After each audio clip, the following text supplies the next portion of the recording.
الحمد تو لے کے والناس تک تو قرآن کسی کو چھوڑتا نہیں ہے. کیوں جی؟ یا ایھا الذین آمنوا لا تتخذوا الیہود والنصارى اولیاء بعضهم اولیاء بعض یا ایھا النبی جاہد الکفار والمنافقین واغلظ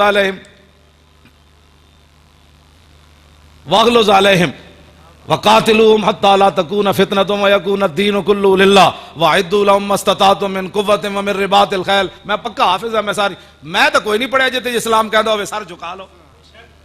میں تو نہیں پڑھیا کدھر کس کو آیت آندھی تو میں نے اٹھ کے سناوے جتے اسلام کہندا ہوئے کہ سر جھکا کے جیو. نا نا نا نا اسلام نہیں. اسلام کہندا میں آ گیا چل تو صحیح پاور میری ہے.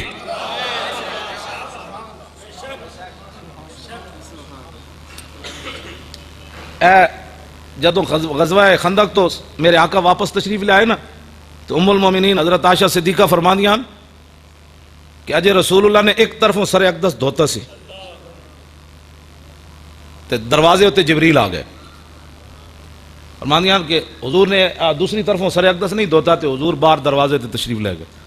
بعد حضور نے دسیا جبریل سن. ام المومنین فرمانیاں دہیا قلبی دی شکل چاہتے سن. میں سمجھا دہیا قلبی صحابی آ گئے. کہندے رسول اللہ نے انہاں دے جڑا گھوڑا سی نا او دے اوتے ہاتھ رکھ کے حضور انہاں نال گل کر رہے تے جبریل عرض کیتی حضور تسی جنگی لباس اتار دیتا میں تے پایا. فرمایا کیا چاہتے ہو؟ کہا کہ اللہ تعالیٰ کی حکم ہے کہ بنو قریظہ جنہوں نے غداری کی ہے یہودیوں نے آپ ان کا فیصلے کے لیے چلیے. تو میرے آقا نے فرمایا جبریل یا جبریل لو انذرتہم ایامن. فرمایا جبریل میرے غلام ہن خندق کھودی اتنے بھوکے پیاسے اجے تے گھر انہاں سواریاں تو اتارے سامان بھی نہیں اتاریا. کچھ دن میرے غلاماں نوں مہلت دیو پھر بنو قریظہ دا فیصلہ کریں گے. جبریل عرض کی تھی نہیں حضور اللہ کا حکم ہے ابھی چلیے. تو میرے آقا نے حضرت بلال نوں فرمایا اذان دیو. بے وقت اذان دا مطلب سی سارے کٹھے ہو جاؤ. جب کٹھے ہو گئے تو حضور نے فرمایا بھائی چلیے اللہ کا حکم ہے بنو قریظہ کی طرف چلیے. ایک صحابی نے بھی نہیں کیا حضور ہن خندق کھدوائی نے ہن اجے بھوکے پیاسے آیا پھر چلیے. صحابہ اس ویلے چل پے تے جدوں صحابہ چلے نا تو میرے آقا نے فرمایا جبریل اس ویلے گل کے کیتی. فرمایا یا رسول اللہ بس رب اتنا ہی ویکھنا سی تواڈے غلام چل پے بس ان کے جانے سے پہلے لنوداد عنا ہا ہم نے ان کے جانے سے پہلے ان کے قلعوں کو ایسے ہلا کر رکھ دینا. ہاں ہاں قلعے فرشتے ہی ہلانے ہوندے نے. ہاں جی لیکن مسلمان چلن تے صحیح نہیں.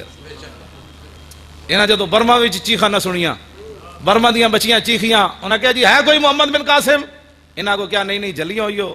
اسلام تو امن کا درس دیتا ہے. ہاں اسلام تو امن کا درس دیتا ہے. 60,000 دے قریب مسلمان اتنے مار دیتے اگلے شہید کر دیتے. ایڈی ایڈیاں بچیاں نو بت متاں پہلے ماریا ٹھڈے انہاں دے جسماں تے پھر ڈٹیاں تے اتنے کدے انہاں دے تے انہاں ایک واری تے بڑیاں چیخیاں ہونیاں آن کے ہن محمود غزنوی تے گھوڑیاں نہیں آنا. ظاہر وہ گھوڑیاں تے کدی بیان نہیں کدی کسی نہیں کیتا. وہ تو یہ بیان کیتا ہے بھائی بس جی اسلام اب امن مولی خادم کا پگڑی سلامت رہے بس باقی سارے کام ٹھیک ہے. جو میں ایک بات اتنے کرن لگا جڑا حضور دی خاطر ایک ہتھ کڑی نہ لوا سکیا یارا انہیں بدر وچ حضور دے سامنے کھڑ کے کٹنا سی. اپنے دل کو سوچنا. میں ویسے گل میں یہی تقریر کرنا جی وجہ تو تمہیں بھی پتہ نہیں کتنا تنگ کیتا ہونا شاہ جی نے پتہ نہیں کتنا تنگ کیتا ہونا. مولی خادم بھی تمہیں لبیا اور کوئی نہیں لبیا. میں جتھے جانا وہ کہتے ہیں اس نہ بلاؤ جہاں مولوی کہتے وہ کہہ دیں اس نہ بلاؤ. وہ کہتے ہیں کیوں نہ بلائی کہتے یہ بڑی سخت باتیں کر اے گلان جی دسو یہاں کہڑی سخت گل ہے جی. میں نے دسو اگر سخت ہے تو میں دین نہیں میں گھر بہ جانا. میں کہنا مسلمان بچیاں اور مرن بھائی میری یہ تقریر کرن بھائی برما دیاں بچیاں صبر کرن. کتنا صبر کرن. صبر کی بھی کوئی تو بات ہوتی ہے. شام دیاں بچیاں دیواراں تے لکھ دیتا دوبارہ عمر نہیں آنا. اسی ہوں بس اس طرح ہی سنتے رہاں گے ساری زندگی کہ جناب ایسے ہو گیا. افغانستان چنا گردنا کپ کے پیٹرول بھا کے اگاں لائیاں پھر وہ لاش نچتی سی تے پھر امریکی فوجیاں اتنے تاڑیاں مار دے سن. پھر 400 قرآن دے نسخے بلگرام بیس ہوتے پیروں تھلے سٹے انہوں نے. اسی یہ سارا کچھ سن کے چپ رہیے تے تقریر بھی ساری ہضم نہ ہوئے. غازی تنویر دی 5 منٹ دی تقریر. انگریز کہتے ہیں انگریز بڑے جناب وہ انصاف پسند ہوتے ہیں. انگریز 5 منٹ دی تقریر انہوں نے ہضم نہ ہوئی. ساڈے منڈے دی 5 منٹ انہیں نشتر پارک کی تقریر کی تھی تے 3 مہینے واسطے انہوں علیحدہ کر چھڑیا. وہ 27 سال سن کے تے نہ رویا.